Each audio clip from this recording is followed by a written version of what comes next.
One of my favorite stock photography websites wasn't included in your reading assignment.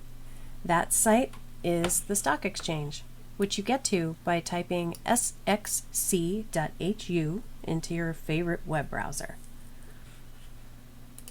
Creating an account is free, and you need to be signed in to download full-size images. To show you how the site works, I'm going to search for a photo of puppies.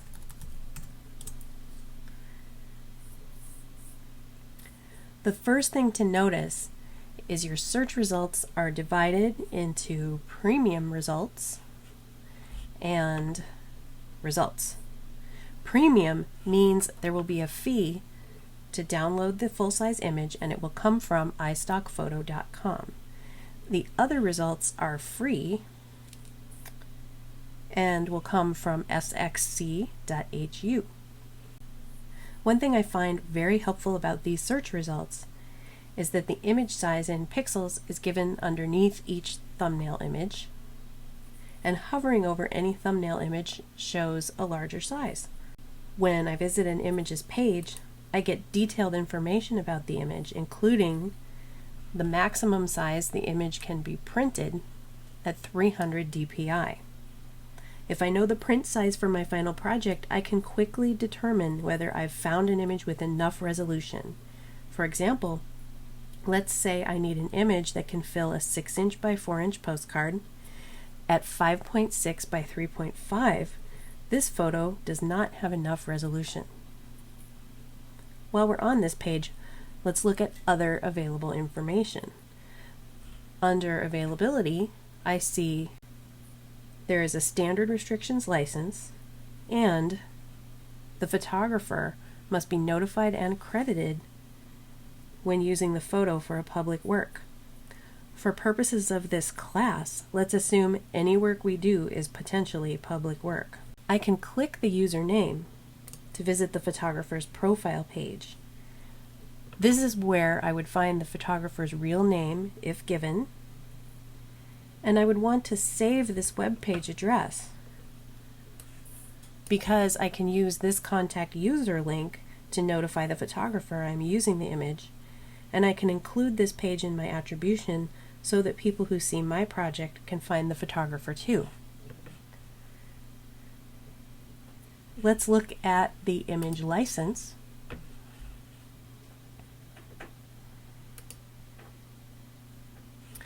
Stock Exchange's standard restrictions allow you to use the image in a really wide variety of ways, as long as you meet a few restrictions. I would save this web page address too, so that I can link to the image license in my attribution.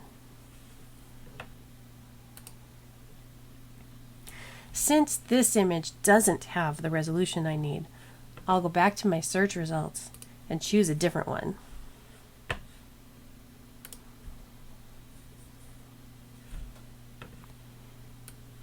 At 13 by 8.6 inches at 300 dpi, this image has more than enough resolution for my project.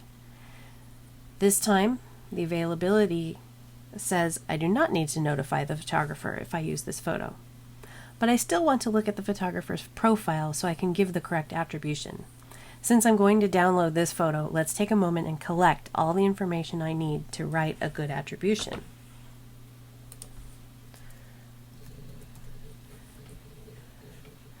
I often collect my attribution information in a text edit or a Word document.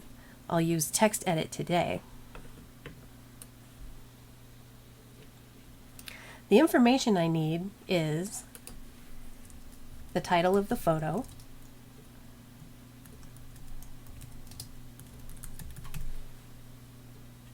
the photo's web address,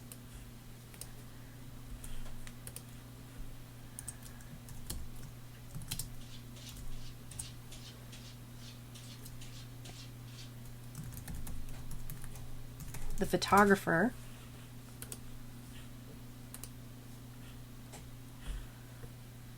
the name given is VB, and I'll use no capitalization just like V did.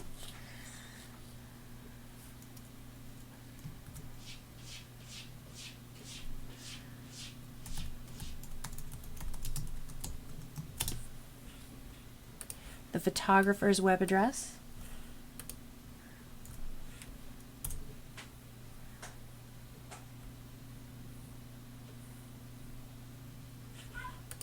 and the image license address,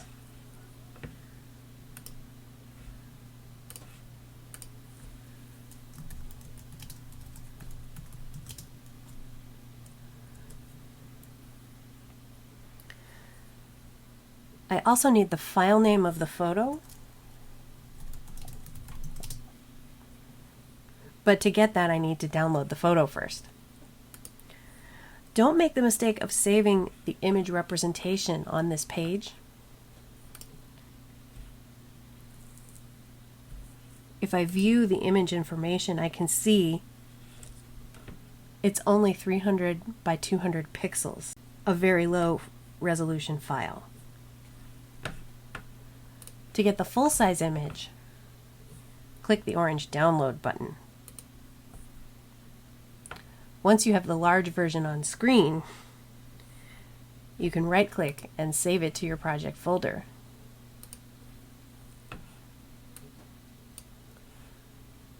While I'm saving, I usually copy the file name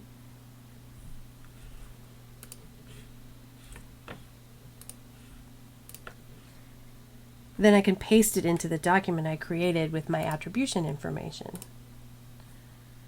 Then I save my text document to the same project folder.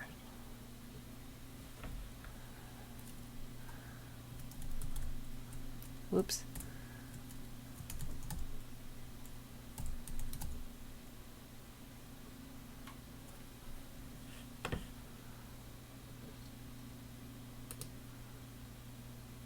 As long as I keep the original JPEG file and the stock photo credit information together, I'm confident that when I use this image, I will be able to attribute it correctly, even if I stop working on the project for a few weeks and return to it.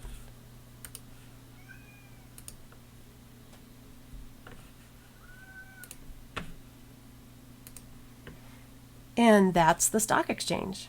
Have fun searching.